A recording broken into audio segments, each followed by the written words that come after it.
To je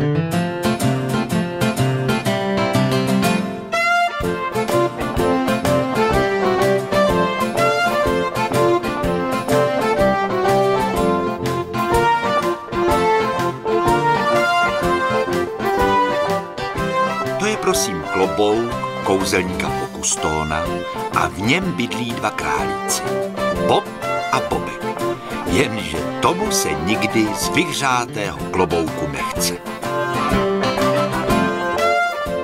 Bobku, vstáváme, cvičíme.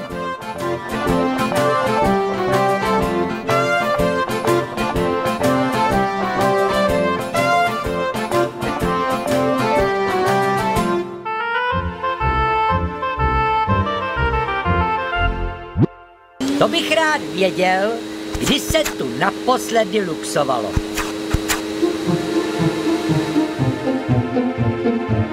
A zametalo. A co ten pytel brambor? Neblázni, to je přece železná zásoba na zimu. Podívej, to se nám odlehčilo. Bobku, já plachtím, já se vznáším. Bobe, uhni, něco letí. Já jsem vždycky říkal, že nejsme ve vesmíru sami. Raketoplán.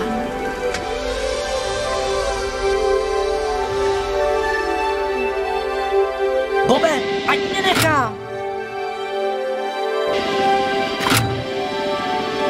Pomoc!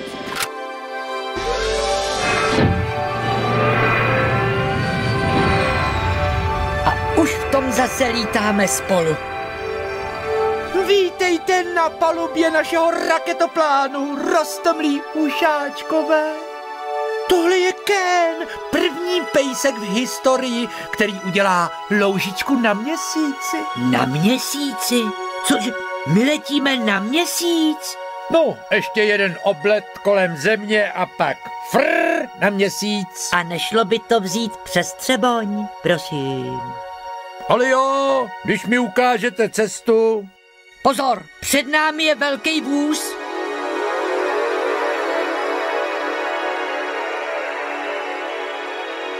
A teď prudce doleva a pak šupem dolů.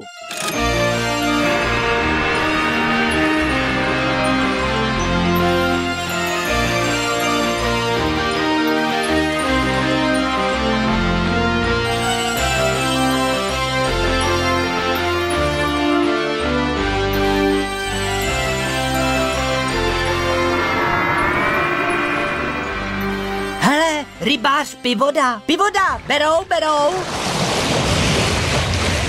Já vám dám, rošťáci, plašit mi tu ryby.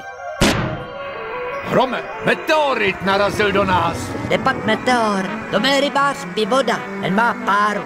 Uniká nám palivo.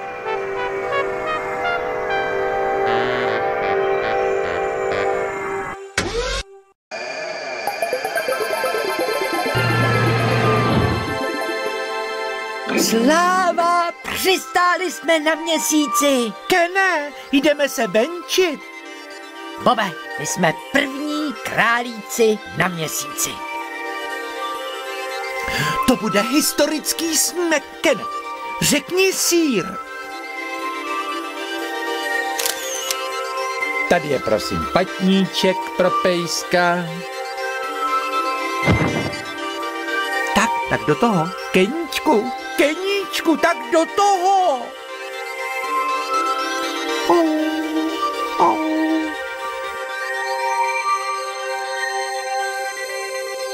No ale to snad ne. Tenhle výlet mě stál 10 milionů dolarů.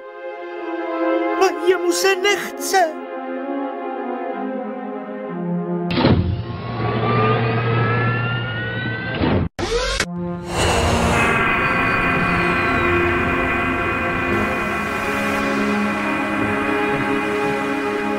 Země, podívej, země. Ta je ale maličká, ta naše matička.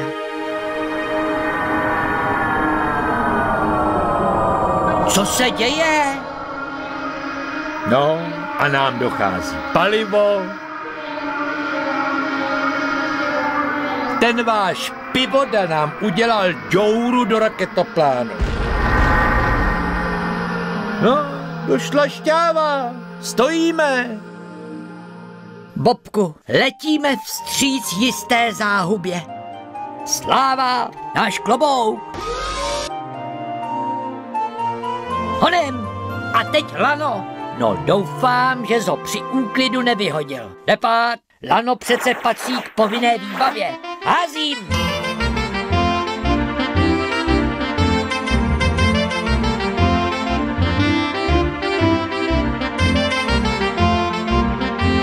Ahoj, šťastné přistání. Díky, Joši. Byli jste skvělí. Nashledanou, ušáčkové.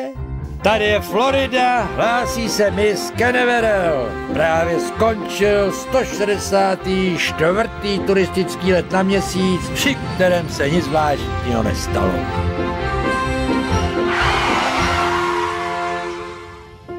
Slyšíš, Bobe, že prej se nic zvláštního nestalo? To jenom dva králíci vydali se na vandr, chodili po měsíci a neměli skafandr. Tak dobrou, Bobku, dobrou, Bobe.